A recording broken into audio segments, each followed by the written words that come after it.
So we're gonna be calling Shannon high. Downy, this is your team. Please get us a Cherry Queen. We miss you, Downy. Please come home, Downy.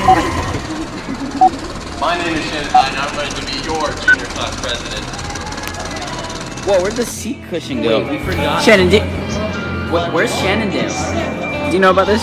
They'll never notice. Twice! You lost twice! All the topics we'll be discussing are in the description, so if you want to jump right to something, feel free to do so. And also, I highly recommend that you subscribe. We'll be having new episodes every Saturday, and you need to go check out last week's episode with Johnny Hoppe. And now, with no further ado, I welcome to the Space Station Studios, George Glover. Hello, Shannon. What's up? Hey, George. How you doing, man? I'm doing great, man. Glad to be here in the space station. I know you are. I know. I mean, who wouldn't be? We're in the space station. You do not need a season pass. A few things about yourself, just some background. I want to know a few things about you because, I mean, I know you. We're friends. I don't know too much about you, though, I don't think. So if you just explain where you've lived, where you were born, where you've been around a little bit, just as your life as military kid. Well, I'm from California. I know when you talked to Hoppe, you said this is kind of like a military kid thing, but I wasn't born. I wasn't born into the military. My mom remarried into it when I was like 15, 16. I lived most of my life in North Carolina, and so my mom remarried to a Marine and then moved out here. And I did not attend the wedding because I did not like the dude. Oh, really? No way. Immediately kicked me out. Yes. He immediately kicked you out? And then my whole life kind of went downhill from there. I dropped out of school. Blah blah blah. Kicked you out to where? To my dad's house, who I was not close to. Right. And then where was he living? He was living about like a 20-minute drive away. 20-minute drive away in North Carolina? Yes, sir. So you got out of high school after that. What was the reasoning? What was the thought process for that? You are no longer living with your mom. You go to your dad's house and you're like, man, I really don't need to learn anything anymore. I got this. Well, no, it kind of really wasn't my decision. I was kind of encouraged to it. I don't want to say mean things about my dad in case this show blows up and he starts listening to it, But he's kind of deadbeat. Sure. Yeah, and he needed help around the house, paying bills and stuff. And then, school doesn't pay you, so I decided. You're right. Hell, be a good guy. Yeah, that is a good guy thing to do. You told me, was it really construction, George? It really was construction, among other things. That is unbelievable. Wow, I couldn't imagine having to do that. That's quite the story. And then, but you ended up back in Okinawa. So can you explain how that ended up happening? Well, my life kind of took a turn for a very bad way. Drugs and alcohol kind of were involved. And my mom did not like the road I was going. And even though I did not, attend her wedding, she forgave me and then flew me out here so I can finish high school. That's where I met you, Shannon. And moved right across the street from Slammy Williamson. Is that right? Big man himself. And then she just, moved me out here to get my life back on track. And the rest is history. Wow, that's unbelievable then. And then you became the super duper junior that we all knew and loved. Super duper 19-year-old junior. Super duper junior. You just graduated high school recently, correct? Yes. Same time. That was I know. I'm losing track of time with the whole coronavirus. And then you just recently had your 21st birthday as well. Congratulations on that. Yes, thank you. Yeah, that's a big one. I try to keep the 19-year-old junior thing a secret, and that lasted like maybe 2 days. Yeah, I know. The word got out really quick. I think I heard it from a freshman. They let me know. They're like, have you heard about the 19-year-old junior? I'm like, no, it can't be true. But I mean, you're a really cool guy. That obviously didn't affect anything. I mean, you were part of that. Cool guy, but we did not get off on the best. Whoa. Do not say that on Space Station Studios. We were always good friends. No. It wasn't bad blood, right? But like, I'm trying to remember how we became friends, and it's just like I don't really remember either. Me and I was always around you, but like we weren't together, And we would always like share dirty looks. And like our friends, my friends were your friends, and like you always just said like I have a weird vibe around you. Like I remember the quote to the day where you were like, "Look bad in my own show." No. It was like we could either be really good friends or mortal enemies. And you're like, I don't know yet. I'm not sure. Well, I'm glad that we're closer to the first one than the second one. That's for sure. So you were hoping to be a part of that Kubisaki baseball team in the year 2019. We just came off a run to the championship game. it was looking like you were going to be the ace pitcher on our staff. Big lefty, had good stuff. You started out playing with us on Okie Boys, and then things took a turn for the worst whenever you found out that you couldn't play along with many other guys on the team for various reasons. What was that like on the second day of trials? Dude, it was heartbreaking, honestly. You know, like you know, with the whole idea. Oh my god, my phone. I apologize. You're good. You're good. All right. Well, like I was, you know, all my friends were on the baseball team, you know, and I just like hung out. All the conversations were about like, oh, I can't wait till season starts, you know. And then we did that Okie Boys game, and I was so excited to play, you know, like even like in that first game where I started on first, and you know, Yayo was pitching Kyle, you know, little mini me. Oh my God, Kyle, come home, dude. Memories all coming back. Yeah, and I like couldn't believe I was in a game because it was 6 years before or after I've played, you know. It's been like and then I played like absolute garbage, you know. Everyone jokes it wasn't your best outing. Dude, like when I got on the mound on the second game in that 45-minute first inning that everyone jokes about, dude, Sammy just chirping me from center field, just actually just like saying, oh, dude, like I was so nervous and so overwhelmed. And then like when I finally got that third out 50 minutes later, you know, I never forget, like Coach Tor, the legendary Coach Tor, gave me the most like inspirational speech. And he's like, yeah, that sucked. And that was it. I wasn't expecting that. Oh my gosh. And then, you know, I finally got in the groove. The second and third inning were a lot quicker. I had a 1-2-3 second inning, but everyone just says it was another 45 minutes. I was gonna say I do not remember the second inning. All I remember was the long first one. So quick, Shannon. It was so quick. That's why I don't remember it. That's crazy. Yeah. And then go ahead. No, I insist. Okay, thank you. And then after the Okies Boy game, and then that's when the tournament came up, right? Thailand, and Tor said, "Go ahead, buy your ticket. You know, you're on the team. Most likely." And then I bought my ticket, and then tryouts happened, and then this like the second of the 3 days of tryouts, I got a text from my mom. She's like, "Hey, can I talk to you after school?" And I was like, "Oh, that's great." And then, cause Tor emailed her, and she's like, "I don't want to tell him," you know, cause classic Tor. And then my mom told me, and then she was like, "Do you want to go home?" And I was like, "No, I'll go to tryouts," you know, like it's whatever. And then I went to Tor, and I'm not gonna lie, I was crying, cause I couldn't imagine. Yeah, that was. So you said you were waiting 6 years before you played another baseball game. You get out there, you're super nervous, but you're back at it. Like you're on the field again, on the diamond with your new friends. I couldn't believe it. Like my body was numb when I was like sitting there. I was like, oh crap! Like Kyle was pitching, and I was like, dude, I'm in a game. You know, like I was so excited. Baseball game. Finally. But yeah. Yeah. So it was like a new beginning, to say the least, for in baseball terms. So then, you get it from I guess your mom tells you. Yeah. So then things get interesting because your life didn't change too much after that, even though you weren't officially on the baseball team. You came with us on all of our trips. You came to every single practice. Not all of the trips.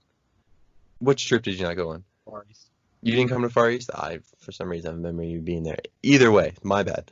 You were there at every practice, though, as if you were a player working just as hard, if not much harder than a lot of the guys there. I'm not going to say any names. But, I mean, you were taking BP, you're taking ground balls, you were out there like you were a player. So what was your motivation at that point? Because you didn't have any games to look forward to pretty much that year or the next year. Why were you still working so hard? Well, to be honest, I don't really know. I'm not like some big inspirational guy who has like a speech. Yeah, but I mean, just keep trying. You know, I was just bored. I had nothing to do, man. Like, Kubi, you know, I had nothing to do. I didn't want to go home. All my friends were right there, you know, and like Tor was like, "Hey, you could still practice," and I was like, "Yeah, I'll be there." You know, like I still want to get better, you know, because later on, I played with the Japanese team that he hooked me up with, like all like 20s and 30s. I do remember that. Yeah, and like I, you know, dominated that, and like no flex, but yeah. Are you still part of that? How long did that last? It lasted all the way up until like halfway of senior year, and then they were just like, dude, like we can't talk to you at all, like you don't speak any Japanese. And I was like, Nani? Like I really tried. But yeah, like Kubi really hurt my feelings that day. It was really sad because when I talked to Mauen, because I had talked to Mauen, it was apparently like 5 minutes after Hoppe got the news that he couldn't play. Yeah, that's what it felt like to us too. It was like 10 minutes of just destroying Kubasaki baseball team of 2019. It's just like Hoppe's out, George is out, and then that was horrible. So I'm just gonna go right back to that Japanese baseball team for a second, in case people don't know. So Kubasaki is on an American Marine Corps base in Okinawa, Japan. George was not able to play for Kubasaki, so he went out to a Japanese baseball team where he spoke zero Japanese, and pretty much no one on that team spoke very much English. He played with that team for what, almost a year then? It was about 6 months. About 6 months. It took a while to start. Yeah. So, but I mean, that's I remember your first game wherever you were posting on your story. I remember how excited you were just to see you back out there. But there was another instance where you played against Kubasaki baseball. Actually, you got one at bat against a friend of ours, Isaac Workman. I got two at bats. You got two at bats? Yes. Did you? Let's talk about the first one, because I think that's what everyone remembers. The first one, because it was 2 games. We had every Saturday was a doubleheader against local Japanese teams. Yes. And Tor, it was the last one before Far East. Yes. And Tor hit me with the good news, like, hey, I'm going to get you some at-bats with their team. And I was like, oh my God, I got so excited. I told like everyone like, hey, I get a bat today. And then you were begging for me to hit off of you, right? Oh, and I wanted to pitch against you so bad. You wanted to pitch against me so bad. And I was thinking about it, right? And I was like, Shannon's definitely easier to hit off of, right? But if I mess up, because Isaac knows how to throw, man. He hits the zone, right? But if I swear, I throw strikes too. Come on. You do throw strikes, man. But I couldn't, like, if I thought you were on the mound and I was there at the dish, I wouldn't be able to control myself. And then the thought of you throwing the big bender and me striking out, I would never hear the end of that from you, man. I'd rather take the L from Isaac and just like have him, a ha-ha, from Isaac or whatever, instead of like hearing it every single day for the rest of my life from Shannon that he struck me out with the big bender. Straight from the space station coming down. Yeah, the slur. Now I never hear the end of it. One more thing I want to talk to you about before we get into Bangkok is whenever we visited the Japanese school. This was we both went together. It's a field trip. So the Kubasaki and the local Okinawan schools, they have an exchange program where basically they'll visit our school, we'll go visit their schools. We send a little bit of students. And whenever we visited the Japanese schools, it was always insane. I mean, just their reaction and seeing how they learned. And George and I were in the same classroom together. So take me through your perspective, doing this for the first time, because I had done it the year prior. Just their reaction to you and just what you thought about it in general. Like, I'm actually not going to lie. When I was waiting for you to respond, like, hey, are we still doing this? I was looking through the pictures, and I saw the pictures of me and you in the Japanese with Nick in the Japanese school, and I was thinking about that. But, yeah, it was crazy. I've never, like, been anywhere like that, Yeah. And, like, hopping on that bus, and I saw you and Nick, and I was like, oh, this is going to be way more fun than I thought. Oh, it's going to be. I thought we got to pick the classroom. We could hang out whatever we want. And then... So we arrive at the school, and it's like so big compared to like Kubi. Like it's just it seemed like a castle. And then you walk in, and it's just like crowded of like everyone in uniform, and it's like, wow, these guys really take school seriously. I and then they make us take off our shoes, and we're just like walking in this line, and then we finally like tell like, oh, you guys have groups, and you can't change groups. And then I found my group, and it was not. It was with the people I didn't really I remember this. I didn't really fancy. Yeah. And I saw you, Nick, and this girl named Maria in a group, right? And then it was the good group. You and Nick let me know, like, hey, Maria's not here. Like, you can be Maria, right? So I go ahead and put Maria Palmer on my name tag and slap it on my shirt, and I followed you guys to the classroom. And, dude, that was like, we walked up in the classroom, and it was like, just like I don't want to, like, feel... Wow, I felt like celebrities, man. They were just like all. Yeah, you're right. Not really Nick, right? But like. No, not Nick, but me and you a little bit more. I would agree with that. Yeah. So yes, you were Maria Palmer for the day. That was Yeah. Yeah, exactly. You had to introduce yourself as that. So then. Yes. So we meet someone by the name. He introduces himself to us as the Big Castle. Do you remember this? Big castle. Big castle. So there's this guy. Let me just describe him for a second. This guy. So all the Japanese students, they're smaller kids, a little shorter. This guy is an absolute tank. This guy's a unit, man. And he introduces. Everyone else has, regular names, and then he said, "I'm the Big Castle." That was just the coolest Big thing. Castle. The coolest thing I've heard in so long. It really fit him too. Yeah, it really described him. And then his friend, he called him the Little Castle. much smaller gentleman. No, we gave him that nickname. We did? Yeah. That makes more sense. We just, we connected the dots for him. Yeah. I bet he's Yeah. still go by that game. Oh, he should, as he should. Let's get into Bangkok. We're going to be jumping on our gentleman's hotline. Owen Singley, are you there? Hello, can you guys? Owen, come in, Owen. Oh, Owen's here. Yes, sir. Owen Singley's on the show. Yes, On that is Space what I like to Station. hear. Owen, welcome to Space Gotta Station get used to Studios. this space environment, but Oh, yes. doing well. That's good to hear. So what we're going to be talking about next is, I would say this is the all-time Kubasaki baseball story for me. The story I told on the last show was pretty good, but this one takes the cake. This is the one in Thailand, Bangkok. We're going to start at the beginning. We take this flight. It's a terrible flight, by the way. Do you guys remember that? How small that plane was? Oh, Peach, man. Peach. Peach I did Airlines. that flight twice. Every flight leaves at 1 a.m. or later. Exactly. It was a terrible time. We were crammed. It was pretty miserable. I had to walk on the runway to get to the plane. Yes, exactly. Walking up, like we were the president of the United States boarding the plane, Air Force One. But it was not as nice, let me tell you that.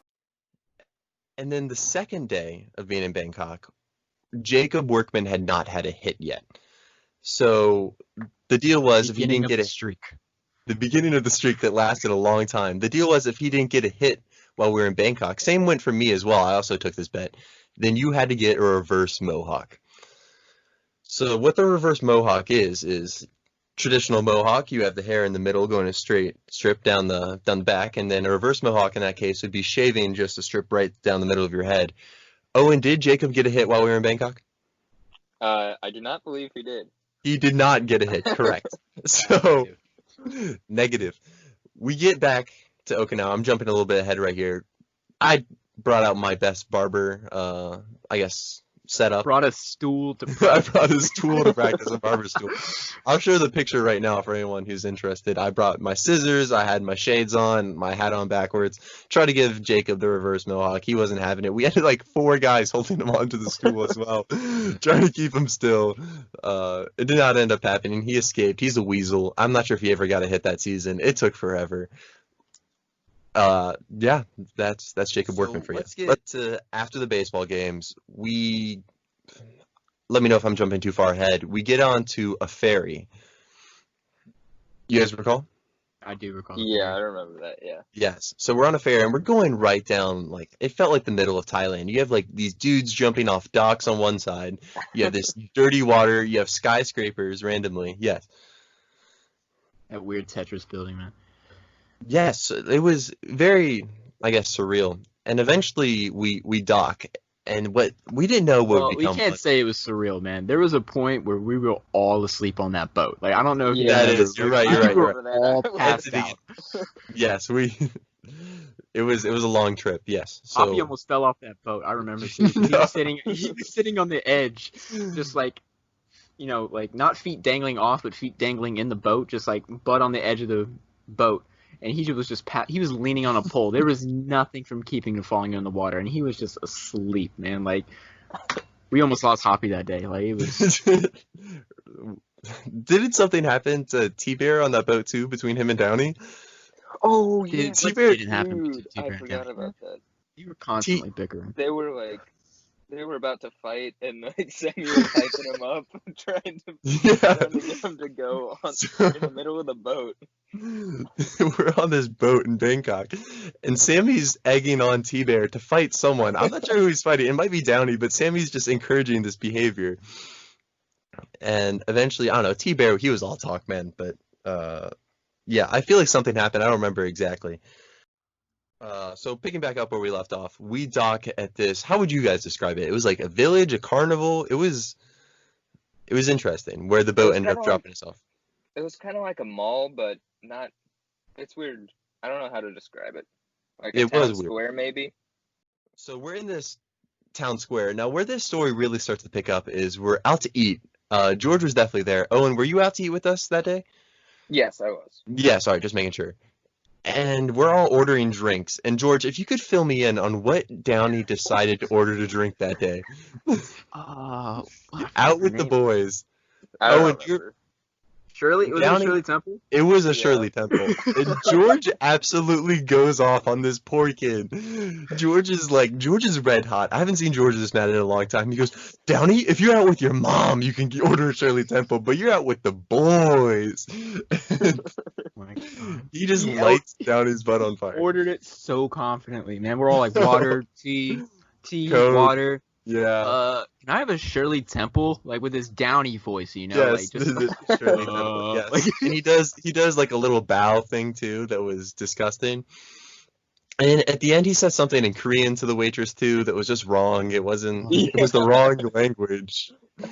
And it was so that was the last time we saw Downy before he ended up disappearing in the streets of Bangkok.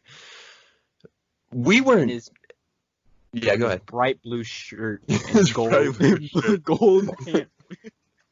Oh yeah, the elephant pants. Oh, I Yes. forgot about that. So it would be, let's just say we were in no hurry to find this man right after dinner ended. But I feel like, I wonder how much time passed by. I don't really know. Because, by the way, we were there for like 5 to 6 hours, if you guys remember. It was a long Yeah. time we were in this place. It wasn't that much time, and like when we figured out he was gone, because if you remember, Yeah. like right after dinner, we went to was it get ice cream or something? Like, Yeah, and Dairy it was Queen, It yeah. was literally like a 5-minute walk, right? And then Right. that's when it just hit. Like, hey, where's Downy? Yeah, we You know, were like, Yeah, where's that? we lost someone. Yeah, we lost. Yeah, exactly. So what's going through my head at the time is like, oh my God, like I'm gonna have to tell this man's mom that we lost him in Bangkok and he's never gonna see his family again. person with the most like vibrant outfit was just Yes. gone. Like not only He's wearing vibrant outfit, but Electric like blue. the whole boy himself. You know, with like the downy hair.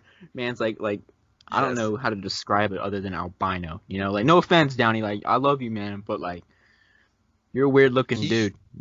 He sticks out from the crowd like nobody else. So I guess that's what makes it so weird. It's like, of course you can find Downy. I mean, the dude sticks out like a sore thumb wherever he is a little bit. No offense again. We love you, Downy. Bangkok So, shower room.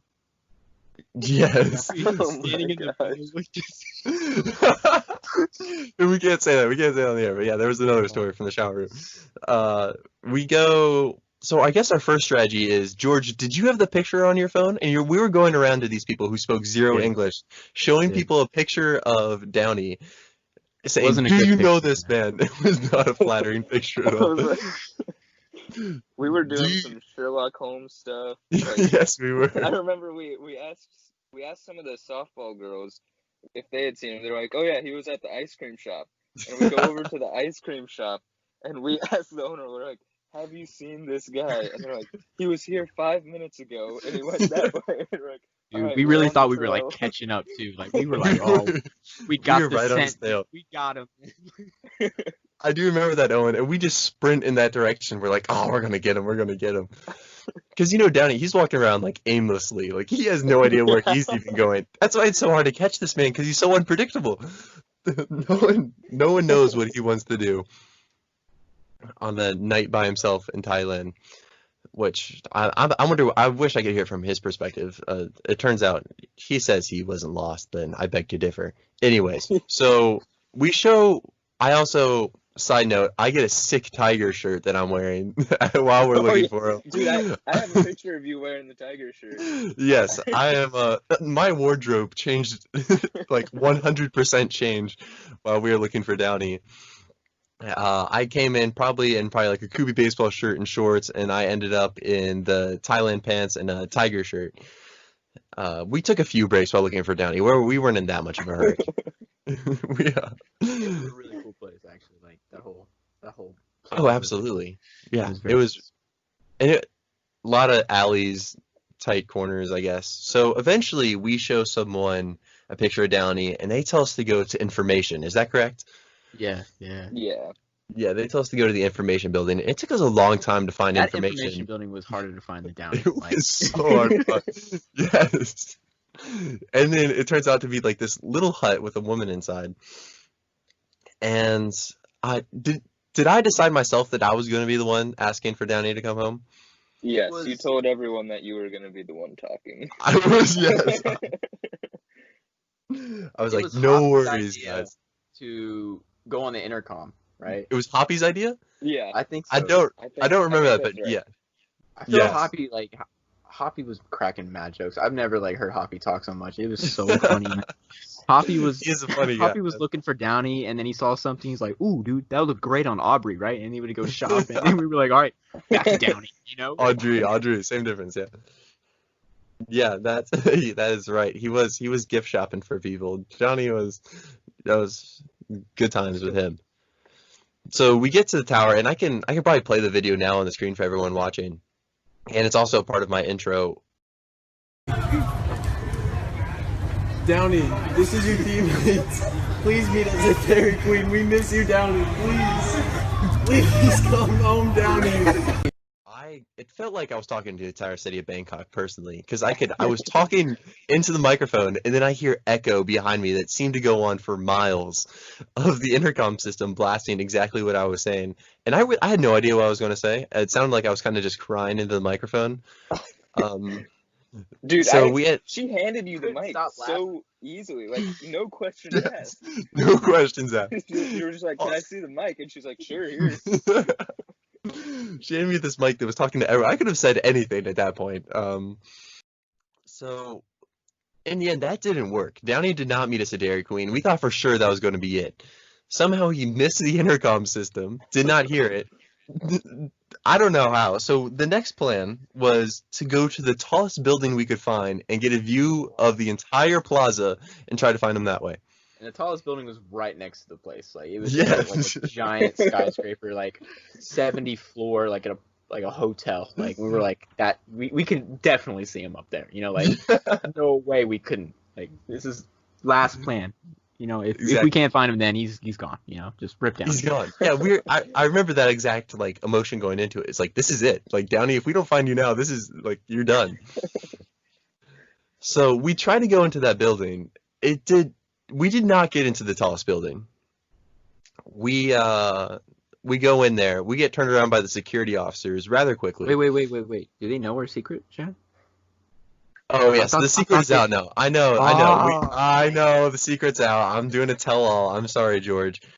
We did not get into the tallest skyscraper that night. We got into the second tallest skyscraper. it was like 4 buildings wide. It was like 4 the place, man. That's not true. You could see the place. It was blocked a little bit, but It was blocked by the bigger building that was in the way that we couldn't get in, dude. But like, if I could just say, like, okay, it was who was it there? It was Isaac, you. I don't remember. I wasn't there. Me and Hoppe went to the bathroom, and then you guys. Yes. Yeah, and then That was a step too far for Owen and Hoppe because we were leaving the plaza to go into a skyscraper, and they're like, "Yeah, we're gonna pass on this one." Yeah, can we talk about the elevator? Yes, go ahead. You remember the elevator? Oh yes, I remember. It's the smallest, shakiest elevator, right? And it had like a maximum capacity of 3 people, and we had 4 people with us. It was like Shannon, I, Isaac, and Jacob, right? Oh, Jacob was there. Yeah. Jacob, and then like we read the thing, and we heard creaks, and like the elevator was shaking before we even like pressed a button to close the door, and we're like, "Get out, Jacob!" We like pushed him out. And then we like rode the elevator up to like the 13th floor because it wasn't even that tall of a building. You know, he tried. Funny thing was he tried to go up, right? But we got up there. We didn't even look for Downy. That was the thing. Like the whole purpose of that building was to look for Downy. We totally forgot. But we got up there. We took a picture just to prove, we're gonna say we went to that super tall building. Like exactly. To prove it. But we did it so fast that we got the elevator down before Jacob could even come up. So we caught him down. He's like, "What the heck, guys?" We get back down. Jacob was not happy. I'm trying to figure out exactly how we ended up finding Downy. Wasn't he walking around with Max, just like Max found him. nonchalant? No. Yeah. So I just remember we were walking, and then we turn a corner, and then all of a sudden we just see him walking. Max is there. Dude, we've been looking for you for like 2 hours. Hours. We were looking for this kid, and he's like, "Oh, what's up?" So cool. Like typical Downy voice. And we're all like hugging him. We're like, we thought we lost you. And then Max is the weirdest part is that Max was with him because they were not friends. And then Max and Downy were having a date night in Bangkok together. I'd love to hear exactly what was going on. Oh, hold on. You don't have to put the camera of me being. I just broke something. Anyway, you know how you said I worked, really hard. Just even though when I wasn't on the play, I was there at every practice, and I just want to show off this thing that you were like very upset that you didn't get, and it was at the banquet. It was at the banquet. Oh my goodness! I thought for sure I thought I had a Japanese baseball game, right? And what was it? When did you find out it was the speech, right? We were like the person who didn't hit the most home runs. You're like, oh, that's not me. Like, yeah, exactly. So but it's the Kubasaki Baseball Dragon Award of 2019. Yes, George. We can go into that for a second. At the banquet, that was a good banquet. A little bit of background. I never won any of these awards. I mean, I was always like a pretty good player, but I wasn't gonna win the MVP. I got Player of the Week 2 times ever. Mind you, I was on the team for over 2 years, and actually 3 years if you include my freshman year. That was not under Coach Tor, but Player of the Week twice. And one of those times, actually both those times, I was not the only Player of the Week. It was a shared award. So then we get to the banquet, and this is my time. Junior year was by far my best season, and it's the Kubasaki Dragon Award. So that embodies a little more than just you as a baseball player, but a little bit more as a leader, check for me, a gentleman, check for me, and just having. That means I'm a gent now. Well, listen, Coach Storm makes mistakes sometimes, and then just having a good energy with the team, which I thought all the boxes were checked for me. And he starts talking. He's like, it was not the guy who hit the most home runs per se. And I was like, well, I was tied for the most home runs. Like, surely that must have been a mistake. In the end, George Glover gets the award. George Glover. George, can you tell us your stats that year? 412 bats collected. 412 bats collected. I had foul balls counted, but then T-Boots started destroying that stat, so I started. Yeah, I voided those numbers, and then it was something else. I don't know. But yeah. I only count the bats because no one else could touch me, man. I thought this year, my senior year, I was like, I'm gonna break that record, and then COVID-19. Sorry about that. You couldn't have a part 2 of your manager. Did you go 1 for 2 that year? But if Shantae's keeping stats, I went 1 for 2. But Tor says I went 0 for 2 you had because the highest batting average on the team. I did. But he didn't do it for Kubasaki. He was playing on another team, so he probably had the highest batting average for that Japanese team that year. Just want to point that out there. George did not deserve this award.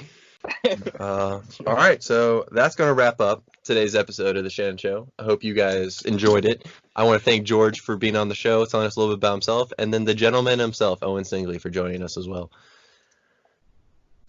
I feel like we're going to leave Downy in a bad spot, man. You think so? Dude, I feel like we should say some nice things. Signing off from Space Station Studios. See you next week. Guess not.